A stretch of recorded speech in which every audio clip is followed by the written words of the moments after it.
The world's last trillion-dollar industry was built out of computer code. The world's next trillion-dollar industry is going to be built out of genetic code. Technology has made humans more like machines and machines more like humans. But I think what people really want now is for all of this technology to augment our humanity. All right, I don't want to be more like a machine. I want to figure out how all these machines can make me more human. Who are you? Who am I? My Lord. That's a good question. I am an author, a father, an investor, a professor, an American who spends a lot of his life in Europe. I'm an athlete. I'm a reader. I'm a dreamer. I'm a food fanatic. I don't know what else to say. I want to start the conversation about you telling me what the future looks like, what industries you think will be relevant in the future is a big passion of mine. I'm very, very, very curious for me to understand that. Well, look, I mean, I think when you think about what industries are relevant, I think all industries are going to be relevant. It's just that not all the jobs within those industries that exist today are going to be relevant. So when I think about the way that innovation has evolved over the last 20 or 30 years, I think that a lot of it has made our lives faster and more efficient, even like the conversation that we're having right now. I'm in Baltimore. Where are you, Phidias? I'm in Los Angeles. You're in Los Angeles. So look, we couldn't have a near studio quality conversation with you in LA and me in Baltimore without having a massive studio behind us 20 years ago. So part of what's really happened over the last 20 years is the world's grown faster, more efficient in terms of information communication technology. Where I see us going in the next 20 years, I would say two things. I would say first, we're going to continue to see the application of technology ever more, but it's going to go increasingly into things beyond communication. So like when you think about vaccines, the COVID vaccine was an early example of this so-called mRNA approach to literally manipulating DNA as a way of addressing life sciences challenges. I think in 20 years, there are going to be like 50 of those. And so global life expectancy, which today is like 72, is probably going to be in the mid 80s. So we're going to see technology not just focused on communication, but increasingly focused on human challenges. But then the second thing is humanism. So if you think again, the last 20 years in your lifetime, Phidias, technology has made humans more like machines and machines more like humans. That's a lot of what's happened in the last 20 years. But I think what people really want now is for all of this technology to augment our humanity, sort of, the old humanism. So a lot of where I think the focus is going to be over the next 20 years is on thinking about how we can use all of these tools to augment our reality, to enhance our reality. I think that's why people are working in areas like psychedelics. I think it's why people are increasingly focused on life expectancy, on longevity, on making life longer and making life healthier. So I think a big focus now is on like, all right, I don't want to be more like a machine. I want to figure out how all these machines can make me more human. What does it really mean to enhance our reality? I'm not sure if I understand that term. Enhance our humanism. Yeah. So when I think about this, so a lot of the time when I wake up in the morning, this guy is waking me up, right? And then I look at my phone to tell me. His name is Guy. You name your phone Guy. And I say, this guy. No, my phone doesn't have a name, but it does have a presence in my life. So my point in this is that right now we are sort of driven around by our technologies. Our technology is telling us what to do more than we're telling our technology what to do. So when I talk about enhancing our humanism, I'm thinking about like, how can we harness all of this technology to bring more music into our life, to bring more art into our life, to bring more nature into our life, how can we use all of this to make technology more our slave instead of our being slave to the technology. And I love technology. I'm just thinking about it big picture. Where do we want the world to go over the next 20 years, and where the world's great entrepreneurs focusing right now? Okay, so I'm not sure if I understand with what you said, that where is the next $1 trillion industries? Like you're saying, it will be most of it to try to make humans happier and like more connected to their true roots in a way. Well, in a way. So when I talk about the world's next $1 trillion industry, I tend to say the world's last $1 trillion industry was built out of computer code.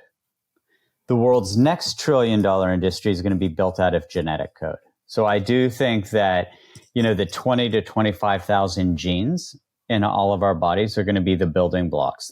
Our genetic code is going to be what computer code has been. So when I think about the next $1 trillion industry, that's what I'm talking about. What I'm talking about with this humanism, that's a piece of it. Living longer, living healthier. Look, I'm 51 years old. Oh, wow. Good job. Thanks. But this is the point, right? A 51-year-old 30 or 40 years ago would be considered old. Now, 51-year-olds, like, we act like we're 31. We look 31. We act 31. We have the fitness levels of people 20 years younger than us.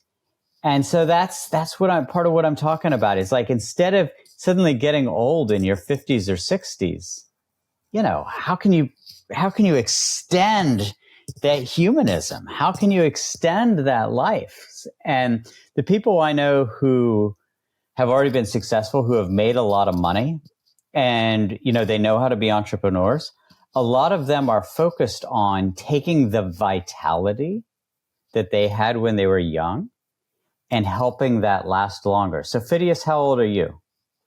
23. So you're 23.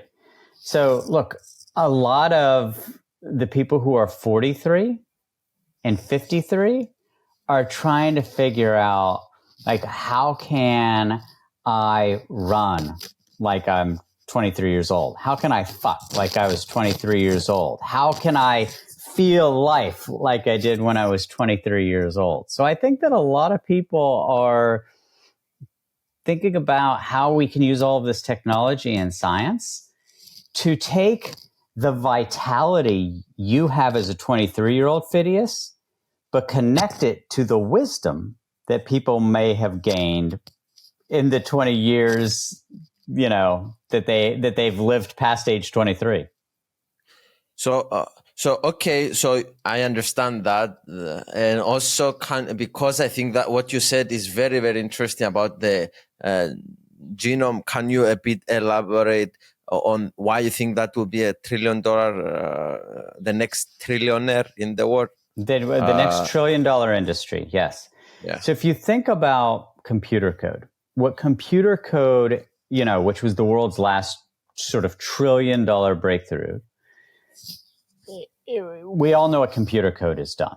It's connecting you in LA to me in Baltimore, and then people who watch your content, Phidias, all over the world will be able to do so because of the zeros and ones of computer code.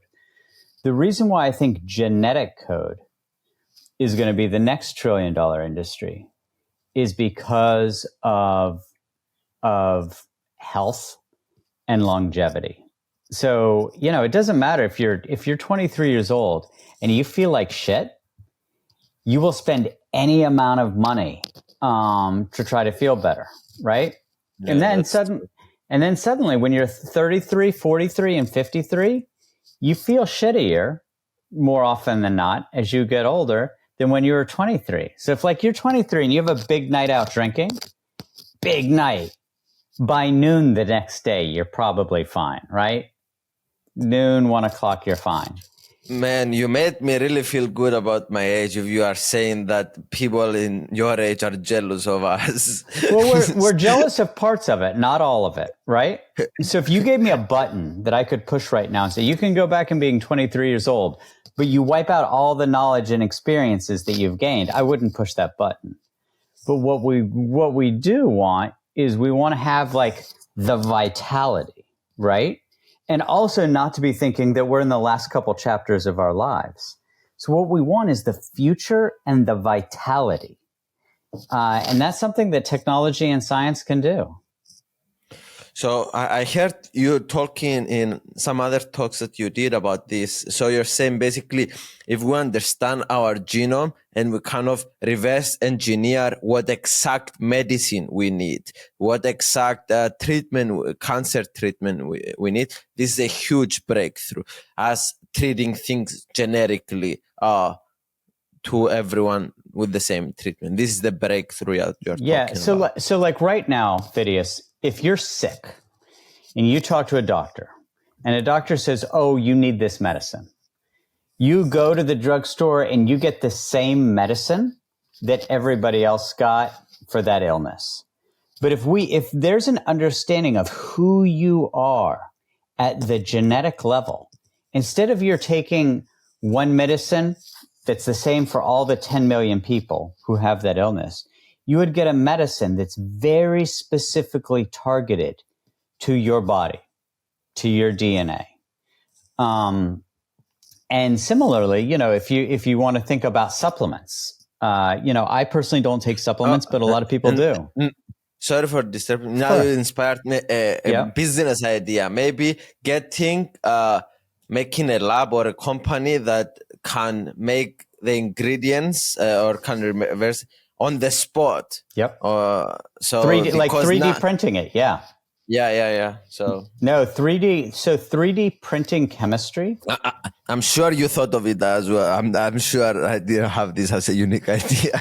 The problem is I had the idea, but I don't know how to do it.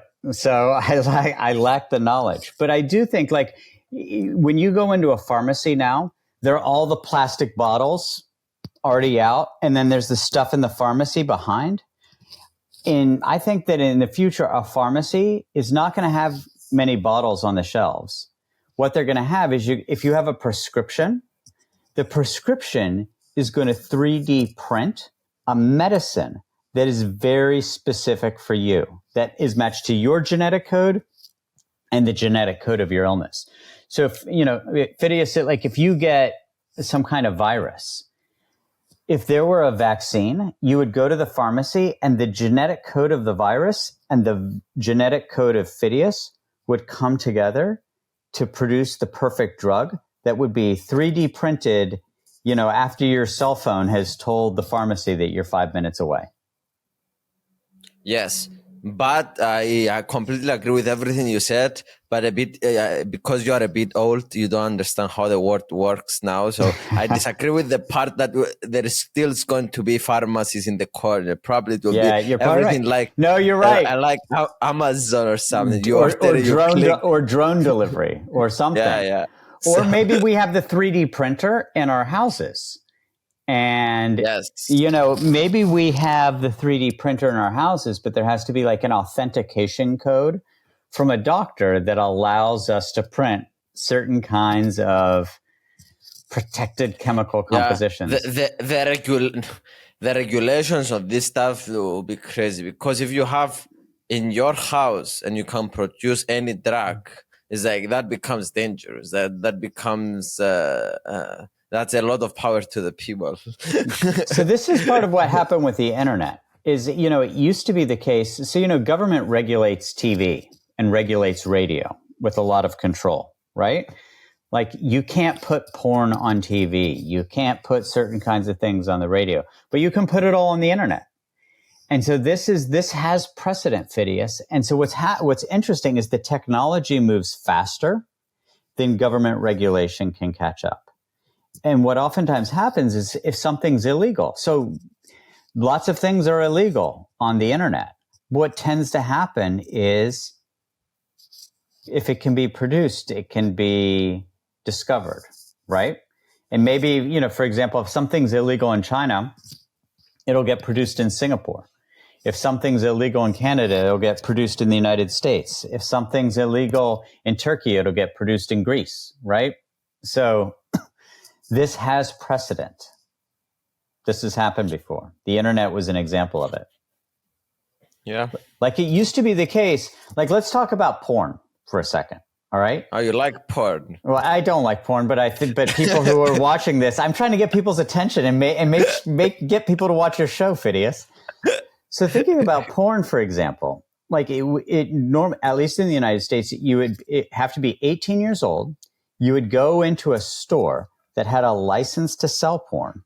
You would then have to show identification proving that you're 18 years old, and then be able to pay for really expensive porn. That's how it worked. Can you imagine that now? Did you ever do that? I can't remember. No, of course not. Of course not. I would never do such a thing. But think about that now, right? It's impossible to imagine that. So when we talk, going back to your question about what is the world's next $1 trillion industry, think about the building blocks of biology suddenly being widely available in the same way in which the building blocks of communication have become available over the last 20 years. Some people have more power than others. Some people have more talent than others. Some people have more sophistication than others. Some people have more resources than others. I think that will continue to be the case. But in the same way in which we've seen technology, the internet, open up things that previously weren't available in communications, I see that opening up a lot in biology. Yeah, very interesting. But to your point that you were saying before, let's say if I have a printing machine that can print any drug that I want and any poison, everything that I want inside. So it might be like so much power that for one person, if one person take it to their hand and produce like 100,000 bottles of water and then they sell them online, like people get poisoned or whatever. It's like, so because you are involved with politics as well and all this stuff and policies and all this stuff, what do you think the innovation of the world and the policies and should we let everything be free? And let the world works like a hunter-gatherer society before like 10,000, 50,000 years ago, or we should limit and limit the power of the people so no one can become monopoly.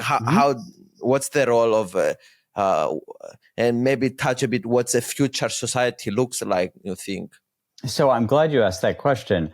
The last book that I wrote, a book called The Raging 2020s, is all about this. And so, there's a huge challenge, right? Link on the description about the book. That's right. The Raging 2020s. So the question you just asked is like the great challenge for government over the next 30 years.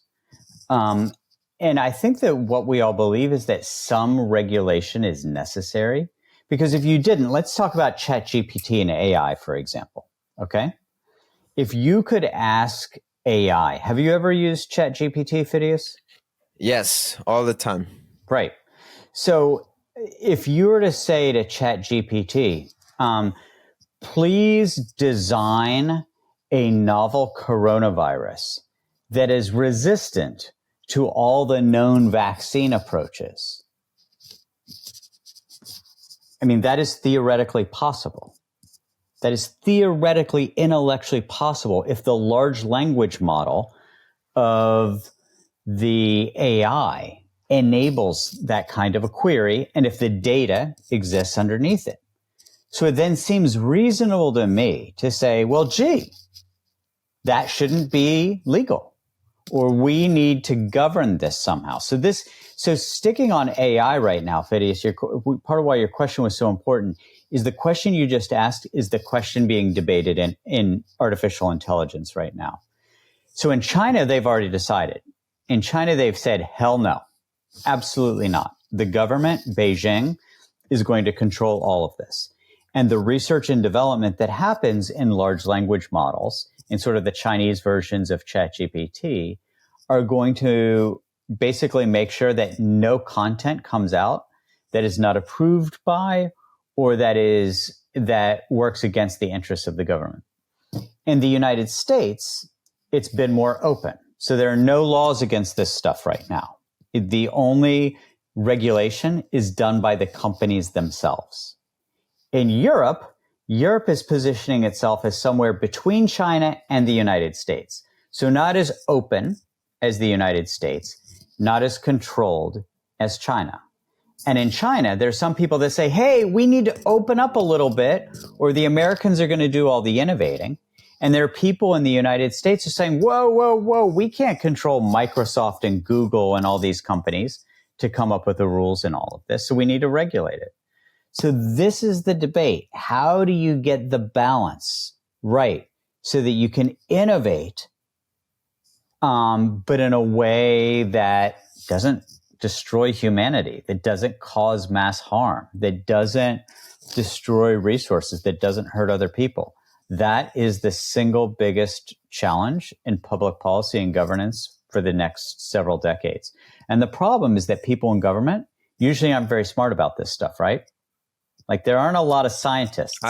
I heard about something like that. Yeah, have you heard something? Yeah, exactly, right? There aren't exactly a lot of scientists or a lot of technologists. There aren't a lot of people who understand this stuff in government. So that then makes things all the more difficult, right? Because you're asking the people to regulate these things who oftentimes know a hell of a lot less than, my kids. My kids are 16, 18, and 20. You're 23.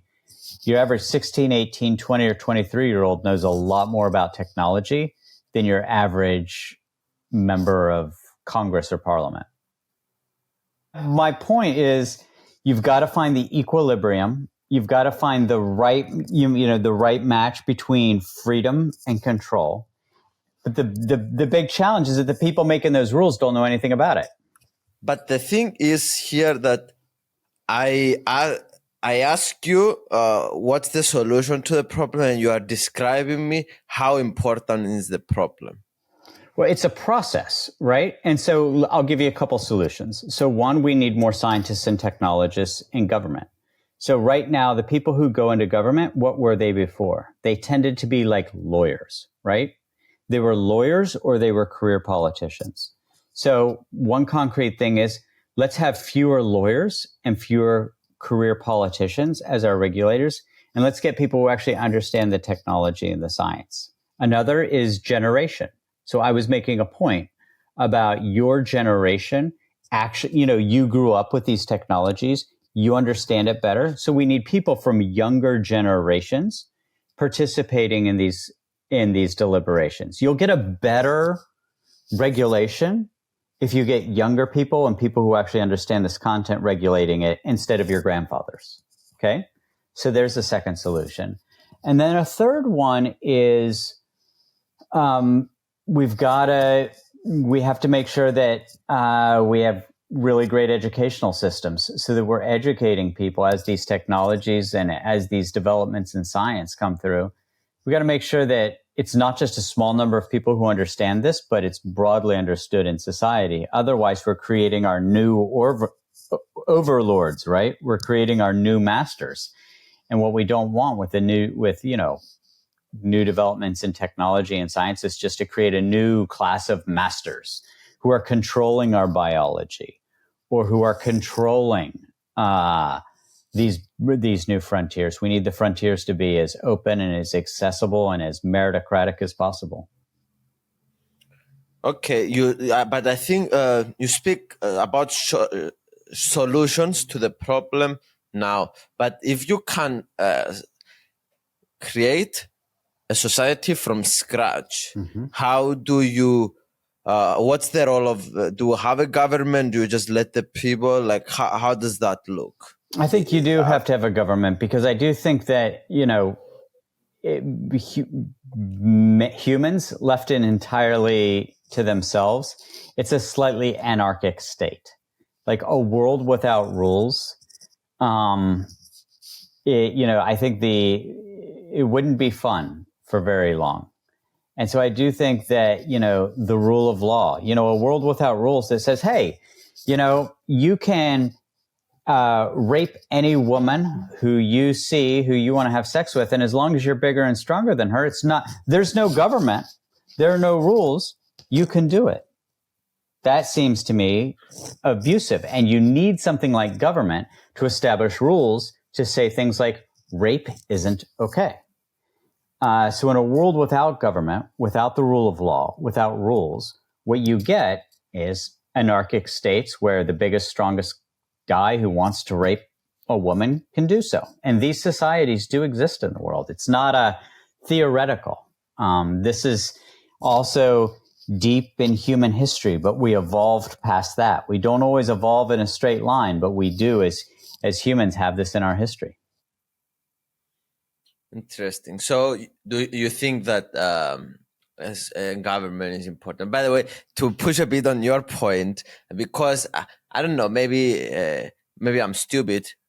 High likely I'm stupid. No. But the let's say in hunter-gatherer societies before 20, 30,000 years in a village, is like the village was self-organized in an anarchist way, because if you killed and raped all the women in the village or whatever, the gossip was there to prevent that, the other men were going to kill you, so you still have to obey to some rules, but there is not.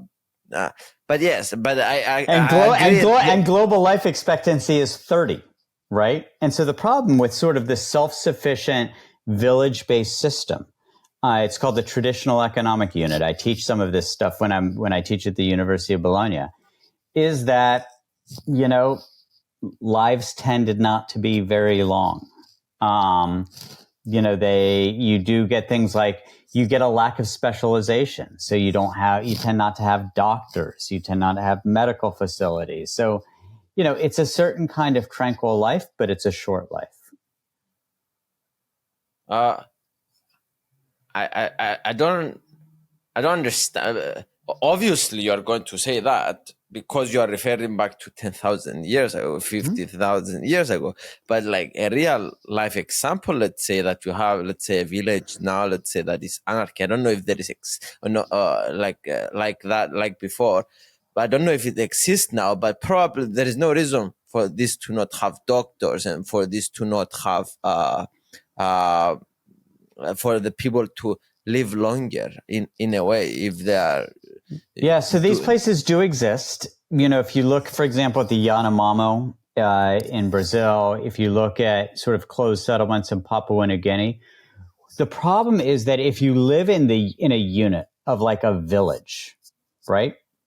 Maybe you have a doctor, but the doctor hasn't had 6 years of specialized schooling to teach you how to do a surgery, or access to any of those kinds of medicines that we are talking about. And so look, I'm not saying that these are miserable existences, but they tend to be much shorter existences, because you can only produce so much when your unit is the village, and you can't get the economies of scale that you can with creating like university systems that produce the kind of education, that produce doctors, that can do sophisticated kinds of surgeries or other such things. So I do think that, when you look at the examples of, the closed traditional societies, there aren't very many of them left in the world right now. They tend to have some of the lowest life expectancies in the world. And I'm not saying that their lives are miserable. They may be as happy as you are and as happy as I am. But again, I'm 51 years old, and I bet I would be the village elder at 51 years old there, as opposed to being a young guy where I live now. Interesting. Yes. About to stay on the politics side of things, I'm curious to hear about your experience. You ran for government. That's for governor. Yeah. So I worked for Barack Obama for 6 years, 4 of which I worked with Hillary Clinton. I ran for governor myself. So yeah. So I've been an entrepreneur. I've worked in government. I've worked in academia. So I've seen a little bit of everything. And that what makes one person great in one field, if he has multidiscipline knowledge of other fields as well. So I think so. Look, I appreciate you saying that, because I do think that interdisciplinarity, like intellectual curiosity, the willingness to learn things and work in different fields, I think that produces the great leaders. So like you're 23 years old. If you were to say, all right, Alec, what is your advice for me for the next 7 years? Like I'm in my 20s. What are the things that would most matter? I would say Porn. Yeah, well, that's what you might say. 3 things: skills, experiences, and relationships. And to the extent that you can develop interdisciplinary skills, you're going to I think you're going to be much better suited for your 30s, 40s, and 50s. Skills, experiences, the more experiences you can have, the better. And relationships. What kind of friendships are you developing? What kind of mentors do you have? Those are more important than what your job title is. That's more important than how much money you have in the bank. That's more important than any of these things. When you're in your 20s, skills, experiences, and relationships. And the interdisciplinarity part is really key on the skills. Yes, that's why I was very excited to talk with you today, because first of all, like Elon Musk, let's say, there is so many good engineers in the world, but there is not so many business people and engineers as well. So the connection of that can create a lot of innovation because of this stuff. So when you have a lot of discipline learning, so that's why I wanted to talk with you. But give me a bit of your experience with politics and like you saw it from the inside, working from Barack Obama, Hillary Clinton, but then you went and did the governor thing. And like, what is some things that it was, I thought it would be easier than it was, or maybe, give me a bit more meat on the politics side, contrast to your experience versus being on the inside of helping other people.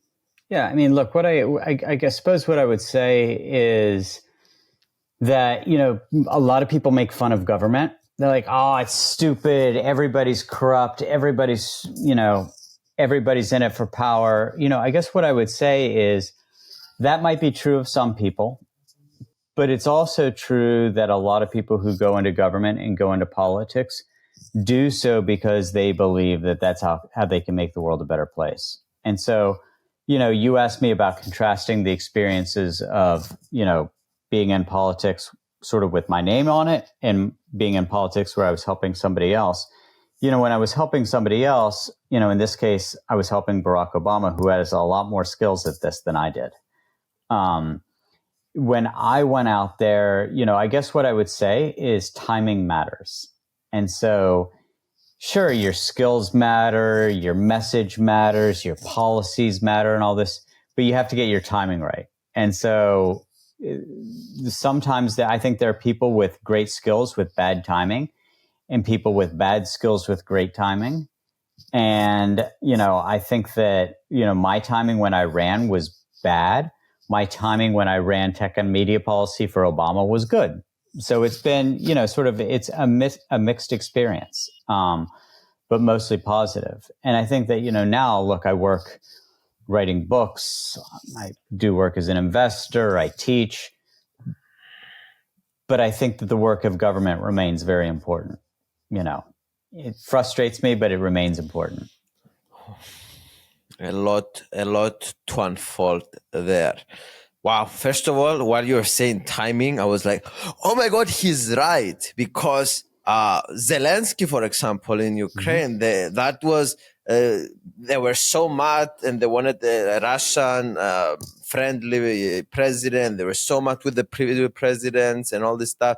So it's like, okay, let's get this social media celebrity, whatever, to run for office. So the timing there, and you can see that over and over and over again. Like if there is, because let's say you are not the stereotypical politician, so if there is going to be opportunity for an outsider like you to come and get the position, it needs to involve a lot of right timing of the people being angry with the status quo, of the previous leader was I don't know. So and a lot of circumstances and a lot of luck as well. So I don't know. Maybe if you can elaborate a bit on what I said, because I think that's such an important point that it's so No, cool. look, I think you're right. And this isn't just true in politics, it's true in life.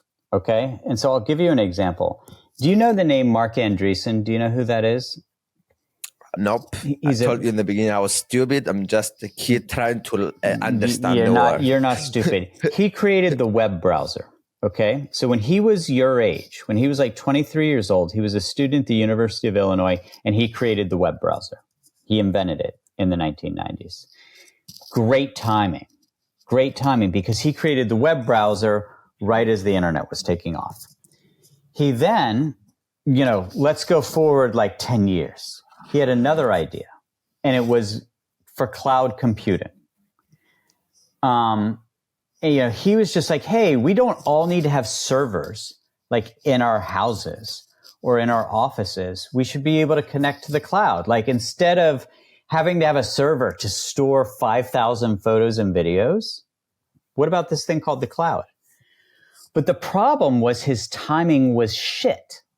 He had the idea too early, so it didn't work. And a couple years later, Amazon and others came forward with the cloud. He had already tried and mostly failed. This stuff, it then works. So sometimes and Andreessen has come back and tried to do other things where his timing has been good. So my point in telling you this story is you can be early, you can be late, you can be in the wrong place. But one of the keys is to actually keep trying. So if you have a failure, if you fuck something up, the worst thing you can do is say, I tried and failed, and then stop trying. Because what Mark Andreessen did, so he had a success. He created the world's first web browser. Then he tried to create the concept of the cloud, and it didn't work. But then he got involved in venture capital, and he's now like one of the most powerful venture capitalists in the world. So his timing was good. But the key is he kept trying. He kept going at it. And even as a venture capitalist, sometimes he's right, sometimes he's wrong. And when he's wrong, it's not usually that his ideas are bad. It's that the timing is off. And so the key in all of this is to keep trying, but it gets hard, because sometimes when you fail, you feel like you just got in a fight, you just got your ass kicked. You don't exactly want to get back up and go get into another fight. But the people who I've seen who have been the biggest successes, like in the world, are those that accept failure and process failure the most successfully. Like, they're the most resilient. They care the least if people talk shit, if they failed. They are able to forget more so than other people. So I really think that this issue of timing matters. But then the piece that sort of touches to the timing is the willingness to keep going at it.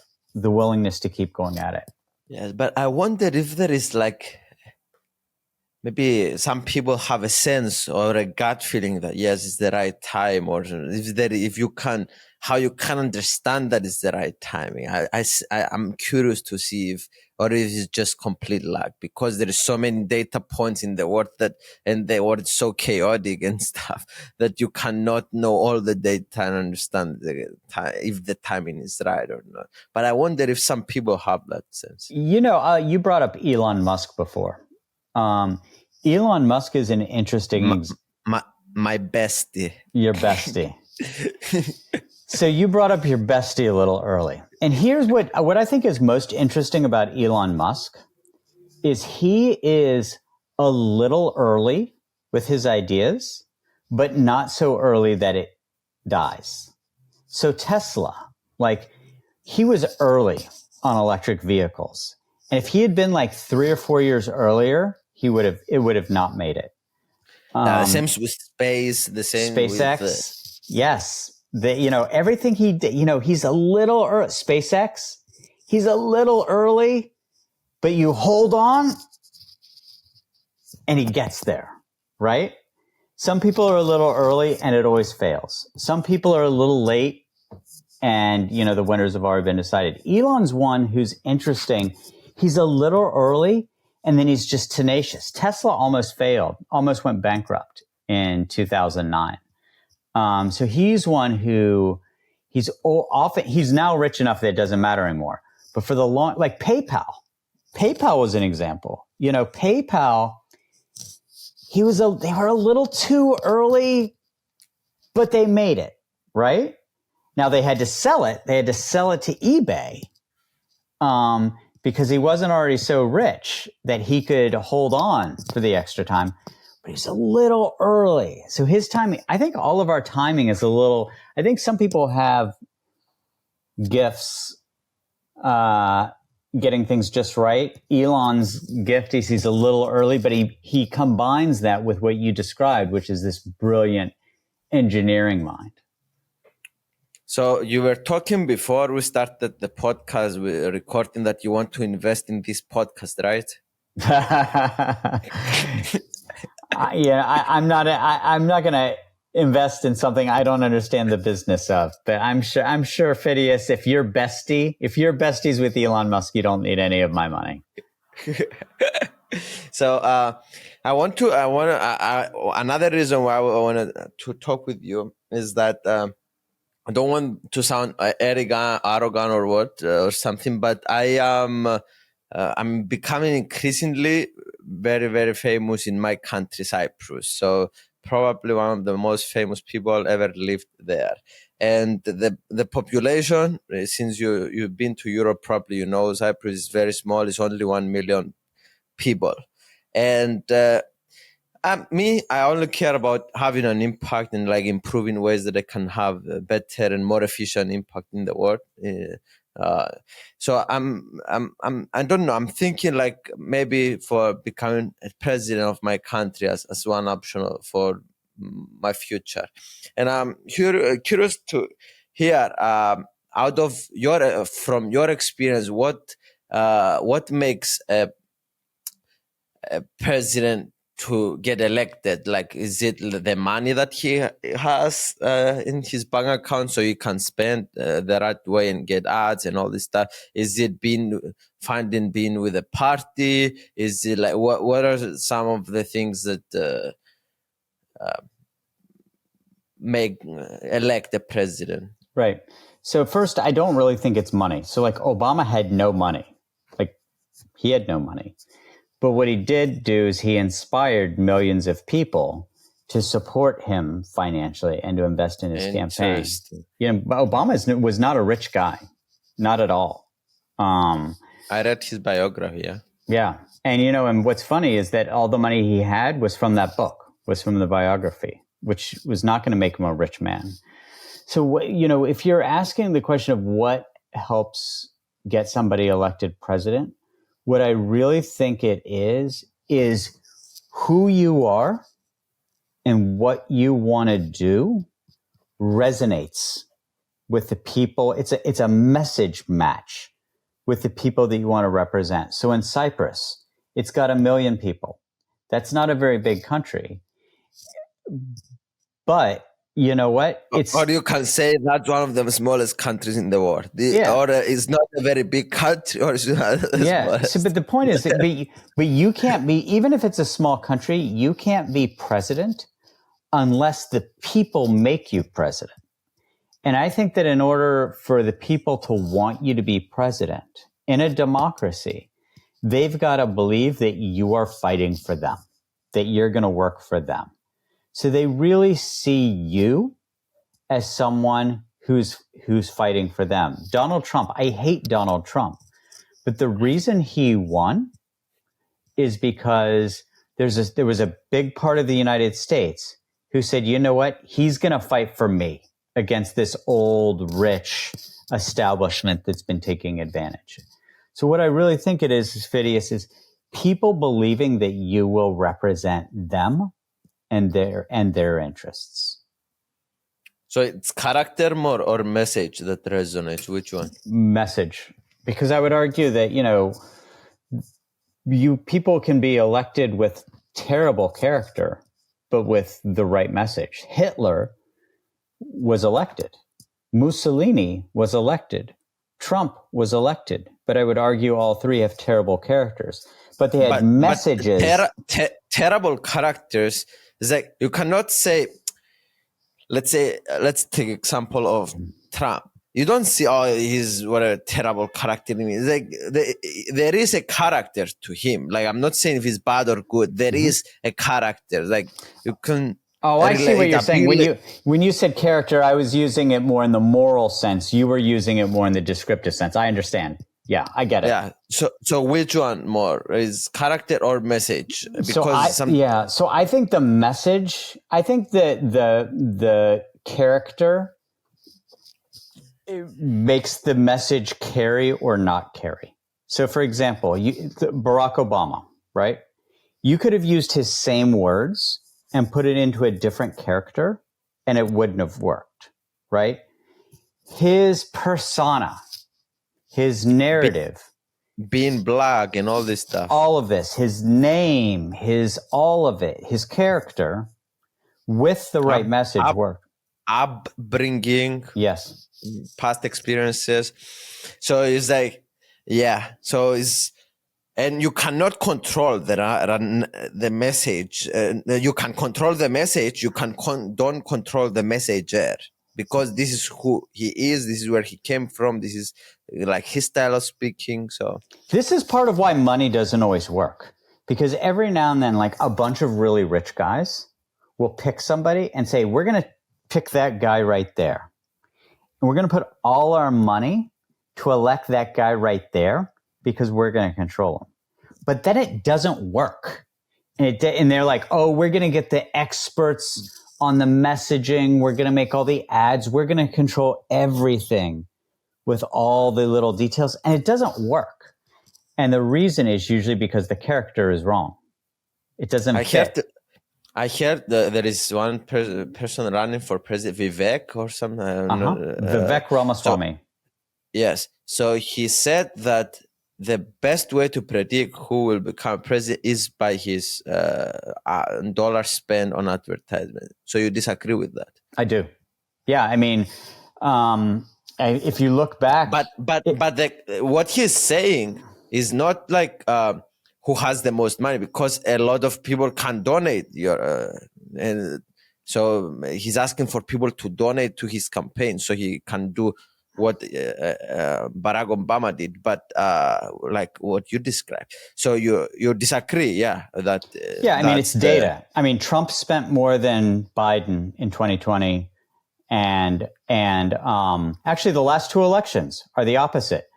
Trump spent more than Biden in 2020, and Biden won. Hillary spent more than Trump. Trump beat her, even though he had less money against Hillary. Hillary spent a lot more money on advertising.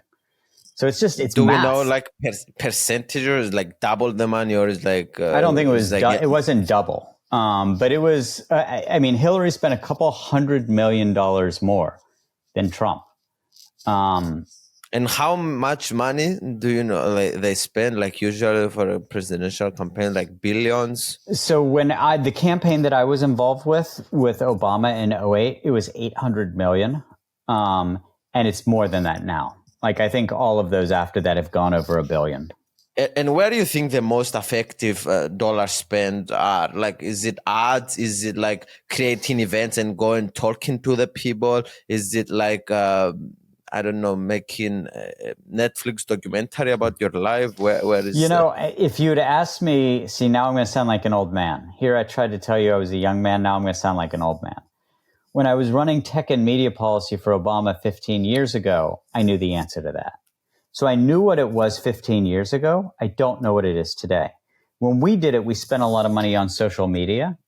We spent a lot of money on ads, but our most effective money was on social media, and also social media for things like organizing. Is that true today? I don't know. I'm not a political professional anymore. I'm writing books, I'm investing, I'm doing. So I'm past my expiration date. I'm like that carton of milk that's in the refrigerator that expired a week ago. Wow. On this topic. I love when people are self-aware and they're bringing that up. That's a sign of wisdom. I think the hardest thing in life, actually the hardest thing to do is to be self-aware of who you are. Because we spend so much time with ourselves and like we forget that, oh, we're just one thing, or because we think that we're good in like doing this, but we don't know how the other people are compare and all this stuff. So it's very, very, very, very hard thing to do. Yeah, no, it is. And I think I'm probably better at that now than I was 20 years ago. I mean, also, I get tired of doing things that I'm not very good at. I try to find people, instead of pretending to be the expert at everything, I'd rather find people who are the real experts and have them teach me. I'll say this, part of our conversation, which I know we're running out of time, but one point I want to make, since we were talking about age, is that the biggest thing that determines whether somebody is old or young, in my opinion, is not the number of years they've been alive. It's their appetite for learning. So I know people who are in their 40s who are really old because their minds are closed. They think they know everything and they've stopped learning. But I know people in their 50s who are very young because they have the intellectual curiosity and hunger of a 20-year-old. So when I meet people who wouldn't do a podcast with a 23-year-old, or who, don't talk to young people at all because they don't know anything. These people to me are old. But I also see a lot of the most successful people I know who are old, who a lot of the most successful people I know who their age might say they're old. To me, they're actually young because of their intellectual curiosity. And they love talking to young people and learning new things. And they don't come to every conversation pretending like they know everything, Okay, so because I understand how social media works in 2023, we get 100 million views every month on all this stuff. Hit me up, I will teach you whatever you want. But yes, it's cool about that. But do you think a president has power? Because maybe I can be more useful and have better impact in the world if I become a billionaire or something. Like, it's a real dilemma for me, actually. Yeah, well, look, so here's what I would say. I would say a president does have power. A president has a lot of power. But it depends on, first of all, I don't want to be rude, but the president of the United States has more power than the president of Cyprus. And, it's not this is just a function of size and wealth. Because it's not me yet. There we go. But this makes my point is Phidias, if you become a president of a small country, but you do big things, it has a huge impact. So Estonia is a very small country. It's bigger than Cyprus. I think it has 4 million people. But the president of Estonia has been more important than the president of a lot of countries, 10 and 20 times that size, because they were really innovative and they did things that a bunch of other countries then copied. But to your point, being a billionaire also brings a lot of power, but it depends on how you use that money. So I know lots of billionaires. Some of them use their money to shape the world. Some of them, they don't do anything with their money other than enjoy it. Eat steak, drink wine, fly on private jet. They don't actually care about the rest of the world. They just want comfort and parties. And so the money brings a lot of potential for power. Whether it gives you real power depends on the character, Phidias. It depends on the person and how you want to use that money. So I know people with billions of dollars who have no power, and I know people who have hundreds of millions of dollars who have enormous power because of how they use their money. Yeah, and also another thing that is interesting is that now that with all the world that is changing, is like it becomes increasingly numbers of population doesn't 100% matter, because now with artificial intelligence, if you build something that is value, let's say Instagram worth was sold for whatever. It was only 19 people and it was sold for 20 billion or whatever. I don't remember, but that's bigger than the GDP of my country. So, so it's interesting. No, and But I mentioned Estonia, but there are other examples like Singapore. There are all these little countries that can have big impacts in the world. Switzerland is a small country, but in terms of financial power, it's like a giant. But I think it has like, I don't know, 6 million people, 8 million people. It's not that big a country, but it's a financial giant because of how it acts. so, are you ready to take your clothes off like you promised in the beginning of the meeting? I didn't promise. I'm not going to tell you what my net worth is because it's really uninteresting. What I will say is that I'm financially comfortable, but I'm financially comfortable after having been on financial aid when I was in college. I worked as a janitor, a midnight janitor. I worked on a beer truck, delivering beer kegs. So you were a normal human being once. I was a very normal. I was a very normal human being. I was a very normal human being. Yes, for the vast majority of my life. Can you tell me a bit, maybe where those money came from? Is like from most of your books, investments, like where the biggest percentage Well, came? look, to the extent, first of all, I'm not that interesting a person from a wealth standpoint. There are a lot of people who have a lot more money than me, and I don't know that I'm that interesting. But to the extent that I have any money, it's because what I've done is I've supported young people like you, 23-year-olds, with entrepreneurial ideas. They have ideas. They maybe have an early product. And then what I do is I help them grow. And in exchange for helping them grow, I get a little piece of the company. And I'm really good at helping very small companies become big companies. So that's where, to the extent that I have any money, it tends to come from helping entrepreneurs. Interesting. So you are more on it's not like you give big amounts of money, you are helping a lot the company strategically grow, and like you can be a strategic investor. So it's, I mean, a lot of what it is particularly for people in their 20s who are starting their first company. I'm like, I can be a coach, and I don't take the amount of equity they do. They deserve a lot more than me, but I can play a role of a coach. The coach is never the highest. If you think about soccer, you think about football, the football players make more money than the coach, but the coach still has an impact on the result. So I oftentimes play a role as the coach. Yes, don't underplay that, because if they're making Uber and it's like billions of dollars of company, the coach will get some good chunk of money. This is true. This is true. So I usually, actually, this is the first time that I'm trying this on you.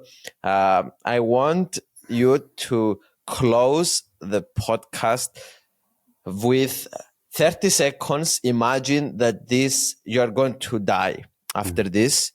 And this is the last 30 seconds that you cannot call your family. You cannot do anything.